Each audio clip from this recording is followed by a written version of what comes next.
सखर जी civil अस्पताल में पिरसन औरत फोत थी वई आहे जे बाद संदस वारसन डॉक्टरन ते गफलत जो इल्जाम लगाईंदे अस्पताल में भंजढा कई आहे। उन हवाले से अपडेट करे रहियो आहे मेरा टीवी जो रिपोर्टर फरीद सोमरो। जे फरीद इन हवाले से अपडेट कजो।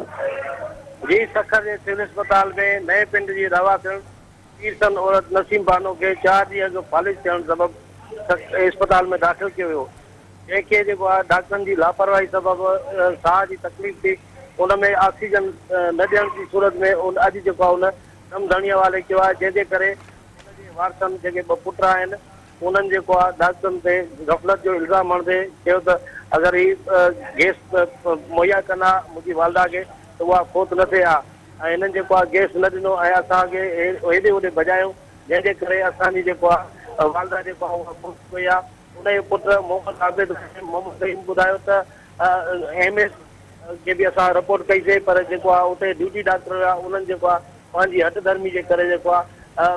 असांजी वालदा खे जेको आहे उहा सही ट्रीटमेंट न कई ऐं ऑक्सीजन न ॾियण जी सूरत में जेको आहे उहा पहुती ऐं हिननि उते ऑफिस में जेको आहे इहो मुतालबो कयो एहतिजाज कंदे त इन जी साफ़ शफ़ाफ़ जांच कराई वञे ऐं गफ़लत वठंदड़ जेके डॉक्टर आहिनि उन्हनि जे ख़िलाफ़ जेको आहे कानूनी कार्रवाई करे कई वञे त जीअं ॿिया मरीज़ जेके आहिनि उहे बची सघनि ऐं इन हिकिड़ो कुदरती जेको मौत आहे उनते असांखे को बि अफ़सोस कोन्हे, पर जेका फरीदा जी मेहरबानी।